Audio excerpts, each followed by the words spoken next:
Okay, this is well, first of all, let me wish everybody a happy new year. This is totally an unscripted, impromptu, I never knew how to say that,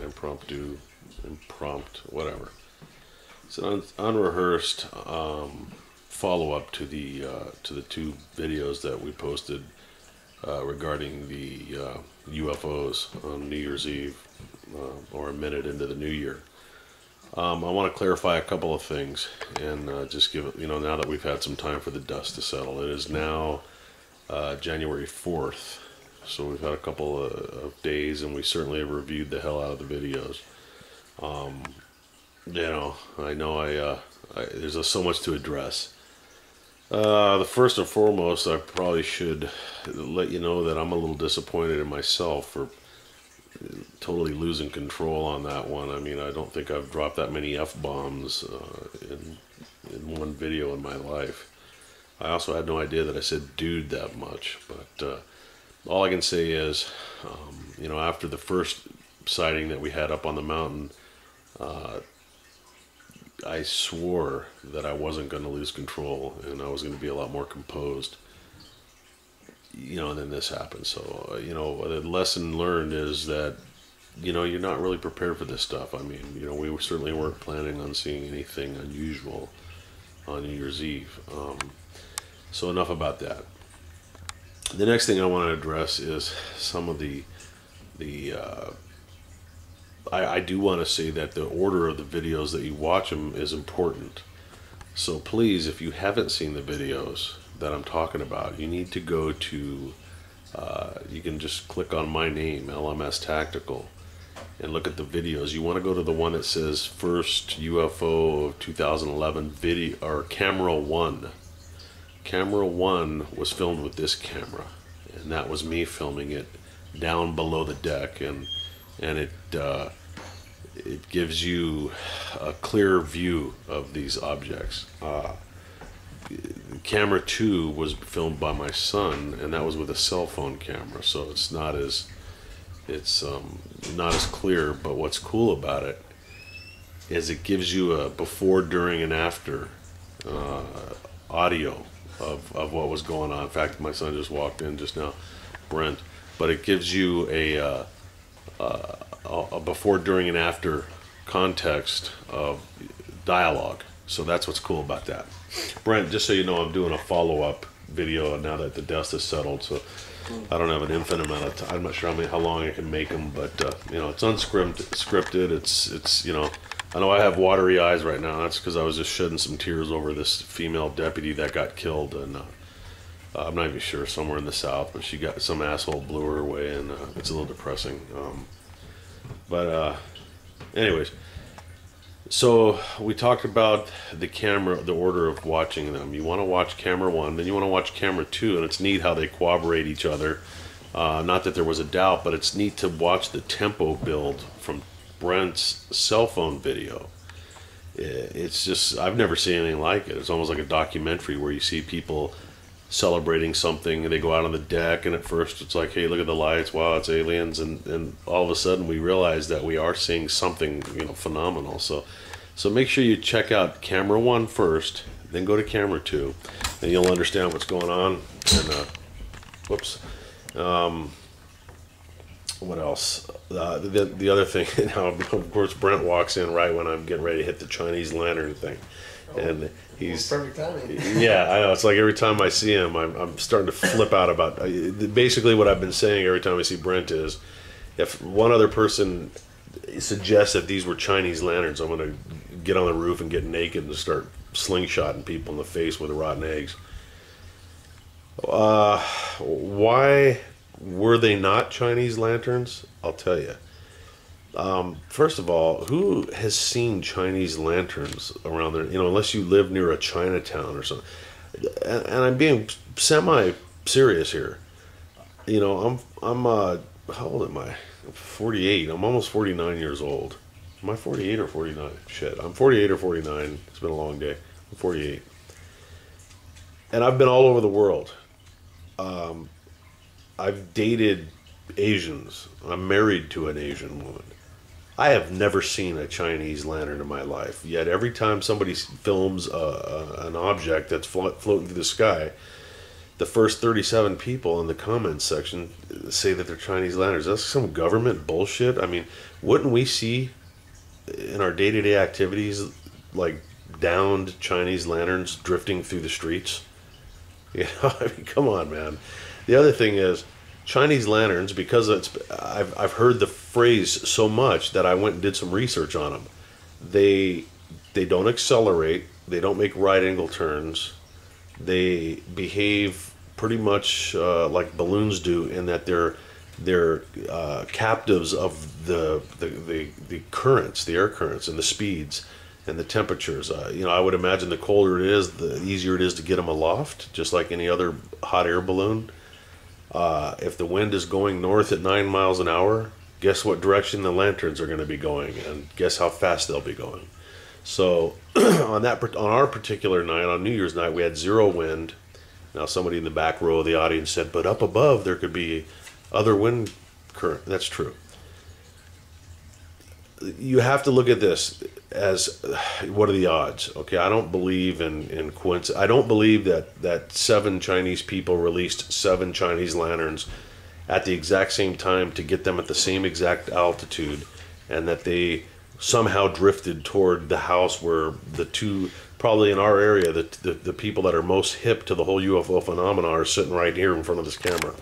And what are the odds of that? They come right toward where we're at, and then they fade out right when they get to our house. I mean, plus the one that turned west, look at my video on camera 1, you can see and you can hear everybody talking about the one that speeds up extremely fast and passes the other one. Now this is after they were all in a almost like a peace sign formation, and then you see their last one speed up. I mean, it clearly accelerated. So enough of the Chinese lantern bullshit. Now we also have this phenomenon, I think it's in Arkansas, where you have thousands, I mean literally like 9,000 blackbirds that fell out of the sky, dead. What? I mean, have you guys seen that? If you haven't seen that, turn this video off and Google dead birds in Arkansas. You know, literally 9,000 birds fell out of the sky, just rained out of the sky, man, dead. And then you've got another, who knows how many thousands of fish that are floated up on the shore dead. And, you know, the scientists so far can't tell you what it is. And they're starting to drop it's almost like the Chinese lantern of dead bird theory, where you got people going, oh, they all had a massive heart attacks because somebody lit a firecracker to celebrate the New Year's. This happened on New Year's Day. All these birds fell out of the sky. Be an investigator. Use your investigative mind. Ours were not the only burnt orange objects that were forming up and flying through the air that got videotaped. You need to Google it, search it out. The same types of things we saw were being seen on New Year's all over the world. All over the world. And now you've got massive amounts of birds that have literally rained out of the sky unexplained. Well, man, either somebody released some poison, which is apparently not the case, or there's something else going on. Now, I'm not an expert, but my mind works like this. On a day where you have a shitload of UFO sightings, if you have crafts that are capable of phenomenal things like warping in and out of who knows what and different speeds, perhaps one of the side effects is that it scrambles the little bird brains of these things, or their navigational abilities, or it kills them. You know, maybe an alien UAV the size of a basketball whipping through the atmosphere at 3 times the speed of light kills living things. You know, maybe one went into the water and killed. All I know is that I've lived long enough and seen enough to know that there are no coincidences, and I believe that the birds falling out of the sky, the fish washing up on the shore,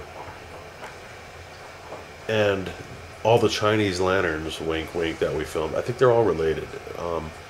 So I don't really have a main point. I just wanted to reach out and touch base with everybody and let you know that you know, if this is the first you've heard of us and our situation, go through the videos and check them out, and please leave some comments. I mean, You know, I'm almost like obsessed where I'm clicking on the comments every day to see what people are saying, and frustrates me that people don't leave comments. And you know, if they're too bizarre, like if you call me an idiot, I just delete it. So be semi. Not, you don't have to agree with me, but don't call me names because I don't like it.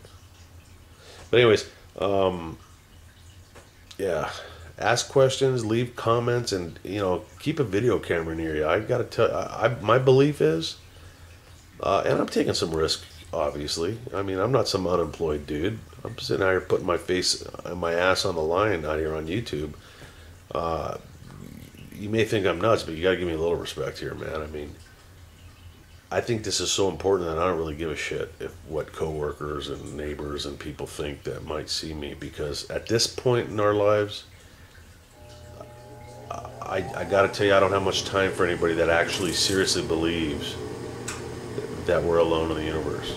I mean, we're living in an interesting time. I would say don't be afraid, not because I know something, but my instincts tell me that whatever's going to happen is going to happen. Whatever created these things, these intelligent life forms, that's God, and God created the heavens and the earth, and the heavens is plural.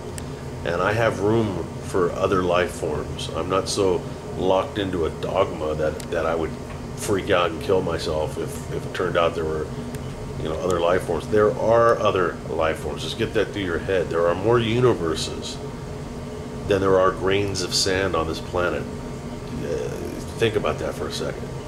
More universes than there are grains of sand on every beach on this entire planet. And within those universes, I mean, it is the arrogance of humans to believe that we are the only life. I mean, I don't even have time for that shit. It's such shallow thinking. So, you know, just like we were bound to show up and face the Indians, and they may have thought they were alone until you know, the Aztecs may have thought they were alone until Cortez showed up. Well, there's a Cortez on the horizon, and it's inevitable. You know, the ship's gonna come. We're gonna meet and see and learn. And if they're nefarious, if they're evil, then we're just gonna have to deal with that. What's the worst that can happen? You die? We're all gonna die anyways. So hope for the best. If it's gonna be the worst, who gives a shit? Ride it out. Stay strong in your beliefs in terms of you were created for a reason. You know, I don't say be haphazard about your life, but don't get paranoid, and don't start, you know, thinking I'm going to take cyanide and shoot my dog because aliens are coming. This will either be the very best thing that's ever happened to mankind, or it'll be the worst. But you know, families and people that were flesh and blood just like you, they lived through the Holocaust.